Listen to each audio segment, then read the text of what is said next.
Look, I have to be honest with you. I've covered a lot of congressional hearings on this channel. A lot. And most of them follow the same pattern. Politicians talk, officials dodge, nothing really happens, everyone goes home. This one was different. Because what I watched inside House Oversight Committee Room 214 that morning was not that. It was not the usual back and forth. It was not prepared statements and rehearsed non-answers. What I watched was the Attorney General of the United States, the most powerful law enforcement official in this country, sit completely still and say absolutely nothing for 83 seconds. 83 seconds. I timed it myself. And she wasn't silent because she was thinking. She wasn't silent because the question was complicated. She was silent because her own signature was on the screen behind her, attached to a directive connected to a $2.3 million payment linked to Jeffrey Epstein. And she had no answer for it. 3 days. That's the part I keep coming back to. 3 days before that payment was authorized, Pam Bondi sat on national television and said, I'm quoting directly here, I will never protect anyone connected to Jeffrey Epstein. 3 days later, her office signed off on $2.3 million in Epstein-related claims routed through an offshore entity in the Cayman Islands. I'm not telling you what to think about that. I'm just telling you what the documents show. And if you think more people need to see this, hit the like button right now, because I'm going to walk you through every single page, and this story is a lot bigger than that one moment of silence. By the time the hearing began, the chamber was already packed, every seat filled. Journalists standing shoulder to shoulder along the back wall, laptops open, cameras mounted on tripods, and angled toward the witness table. Department of Justice staffers had arrived early, carrying thick briefing binders, moving quietly between rows of chairs. The air inside carried that unmistakable pre-hearing tension, low voices, rustling papers, the occasional flash of a camera testing its focus. At exactly 10:47 in the morning, Attorney General Pam Bondi walked into the room. She moved the way someone moves when they have done this many times before. Chin slightly raised, shoulders squared, the practiced expression of calm authority that veteran political figures wear when they expect difficult questions but believe they can handle them. 3 lawyers sat beside her at the witness table. 2 advisors positioned themselves just behind her shoulder. Pam Bondi had spent years navigating hostile hearings. She understood how these exchanges worked. Members of Congress ask questions, witnesses give careful answers, lawyers intervene when necessary. The clock runs out. It was a system she knew well. What she did not yet understand was that someone in the room had come prepared with documents, not a stack of them, not boxes of files, just 3 pages. When Congresswoman Jasmine Crockett walked into the chamber earlier that morning, security officers briefly paused her at the door, not because she was carrying heavy binders or thick folders of evidence. The opposite. She carried a thin blue folder that looked almost empty. When it passed through the security scanner, one guard reportedly looked confused. There were only 3 sheets of paper inside. That detail would matter later, because as the hearing began, nothing seemed unusual. The first 40 minutes followed the predictable rhythm of any congressional oversight session. Members asked questions about Department of Justice budget allocations. Others raised concerns about civil rights enforcement priorities. Some pressed Bondi about prosecutorial discretion and resource distribution. Pam Bondi handled those exchanges the way seasoned officials often do. Measured answers, careful phrasing, the occasional non-answer delivered with practiced confidence. She looked relaxed. At one point, she glanced down at her phone. At another, she leaned slightly back in her chair while a representative finished a lengthy statement before asking a question. From the outside, it looked like a hearing moving along its expected course. Then, Jasmine Crockett was recognized by the committee chair, and the atmosphere in the room changed almost immediately. Crockett did not begin with a long speech. She did not deliver a partisan monologue. She did not raise her voice. Instead, she opened the blue folder. "Madam Attorney General," she said, 5 words. Yet something about the tone shifted the room.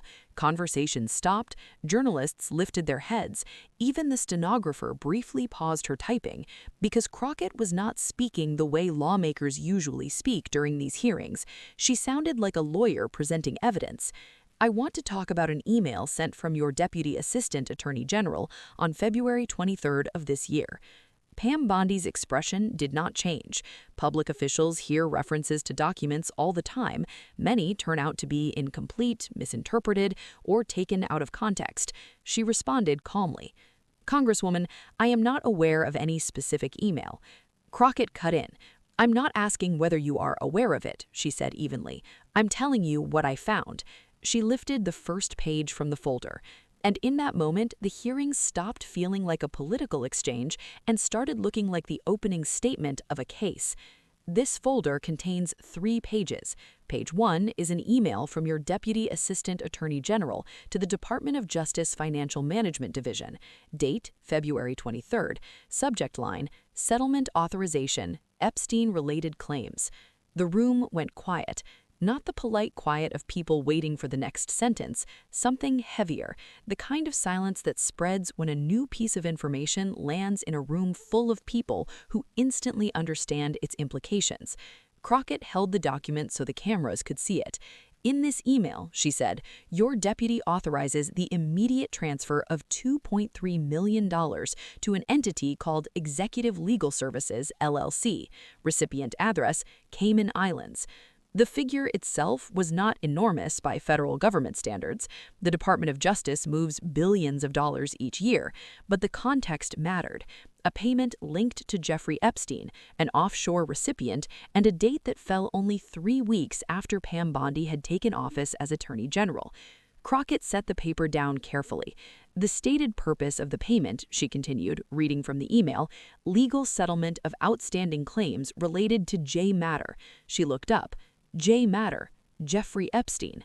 For several seconds, nobody spoke. Pam Bondi leaned forward slightly. Her voice remained controlled. Congresswoman, I categorically reject any characterization of improper financial activity within the Department of Justice. That answer might have ended the exchange on another day, but Crockett was not finished. She reached into the blue folder again and pulled out the second page. Page 2, she said. This is the response from the Department of Justice Financial Management Division to your deputy's email. Date, February 24th, 1 day after the authorization. Crockett read from the document. Transfer completed. $2.3 million wired confirmed. Recipient account verified. Then she read the next line.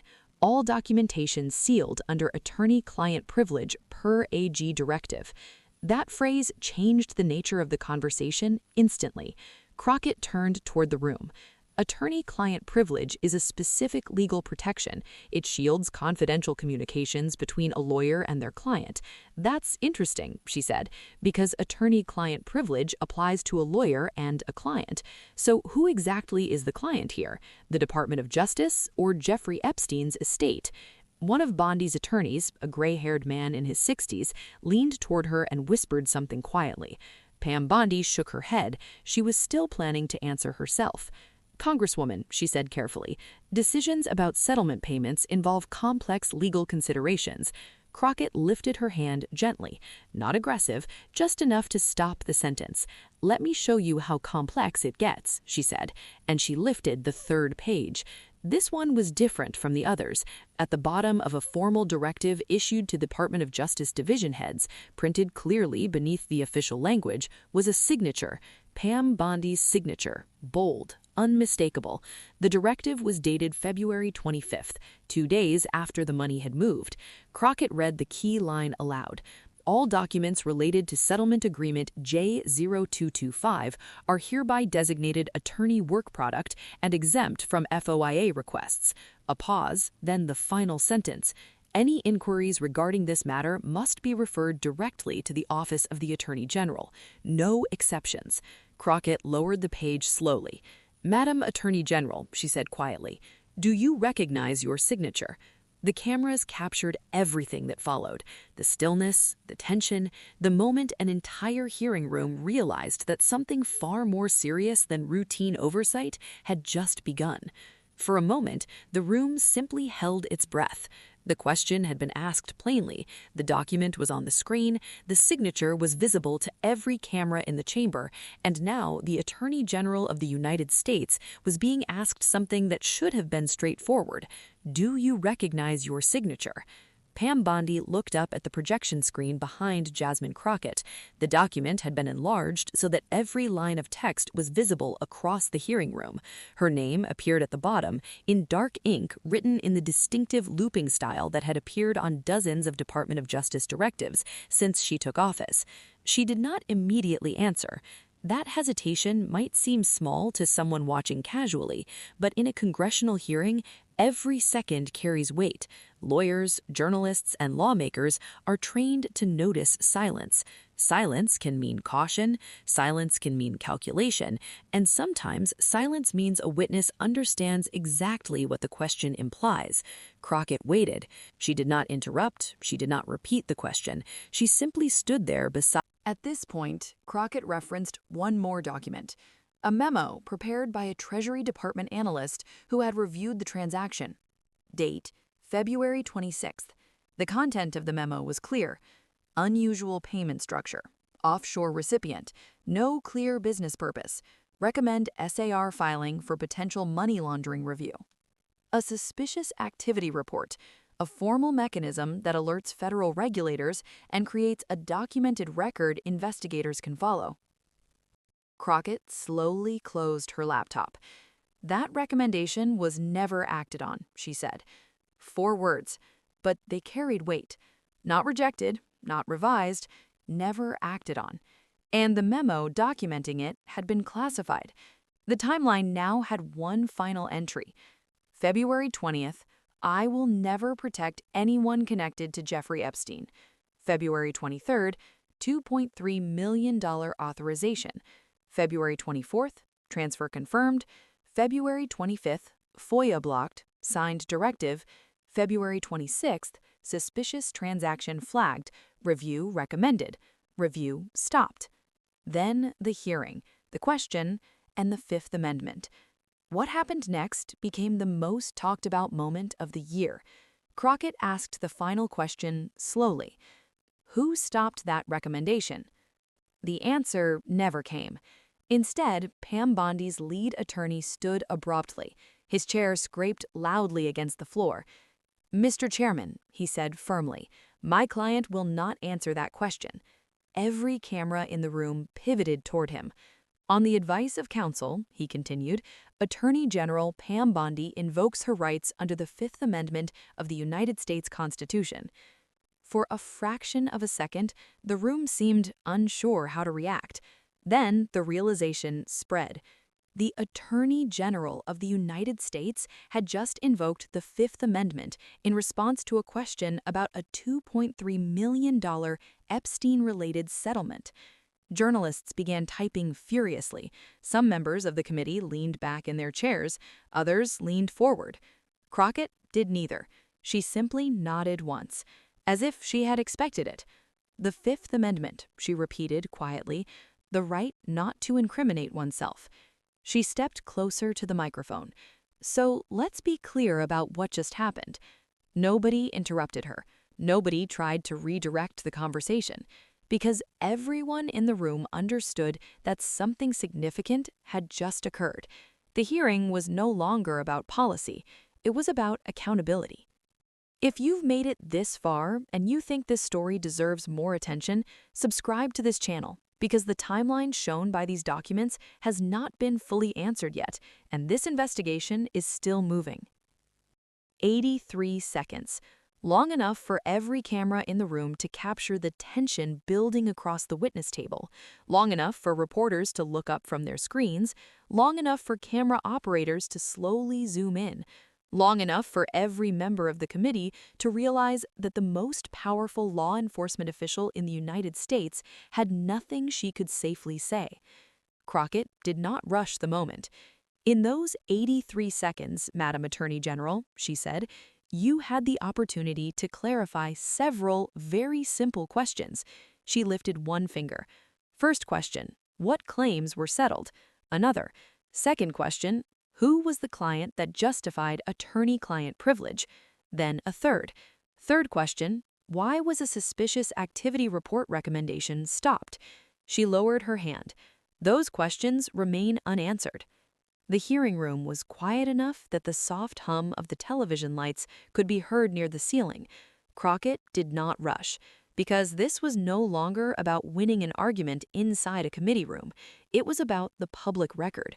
Everything said during this hearing would exist permanently in the congressional transcript, and the transcript would show something very specific.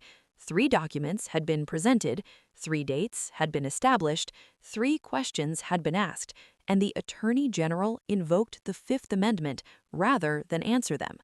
Crockett looked at the documents one final time. 3 pages, just 3 pages, and they exposed questions that the highest law enforcement official in America currently cannot answer.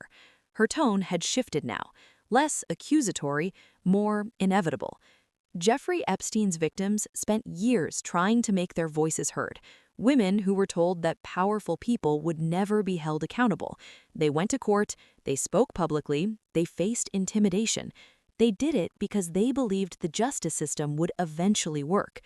The room stayed completely still. And now, she said quietly, the Attorney General of the United States cannot explain a payment connected to Epstein-related claims. Pam Bondi did not move. Her lawyers sat rigid beside her.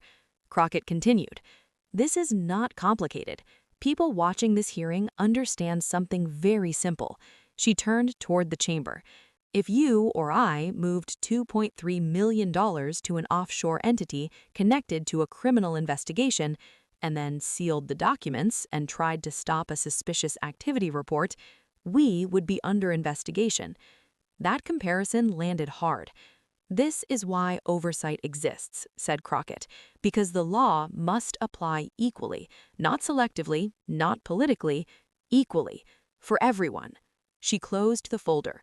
She turned toward the chairman. "These documents will be entered into the congressional record today. Every email, every directive, every signature." She looked back at the witness table one final time. "And eventually, the American people will learn what those Epstein-related claims actually were. Maybe not today, maybe not tomorrow, but the truth has a way of surfacing. I yield back, Mr. Chairman." The sound of her sitting down echoed across the chamber, and the room, for those few seconds afterwards, became the kind of place where something seemingly ordinary had just happened. No dramatic outbursts, no theatrical gestures, just 3 pages, 3 dates, and 83 seconds of silence. In the hours that followed, news networks replayed the exchange repeatedly, because it wasn't loud, it was precise. A member of Congress had presented documentary evidence, an attorney general had invoked the Fifth Amendment, and 83 seconds of silence had become the defining image of the hearing. But the real question extends far beyond that room. When the Department of Justice investigates financial crimes, it demands that banks, corporations, and ordinary citizens explain their transactions. Investigators require documentation, they require timelines, they require answers. What happens when those same standards are applied to the Department of Justice itself? What happens when the Attorney General cannot or will not explain a flagged transaction connected to one of the most infamous criminal networks in modern history? What does that say about transparency, about accountability, about the promise that the law applies equally to everyone? Those questions are no longer confined to a congressional hearing room. They belong to the public now, and the public deserves real answers. If this story matters to you, if you believe the justice system must operate under the same rules it enforces, share this video and make sure more people see it. Drop a comment and tell us what you think those 83 seconds actually meant. And subscribe, because this investigation is far from over. 3 pages, 3 dates, 83 seconds of silence. Sometimes that is all it takes for the truth to start coming out.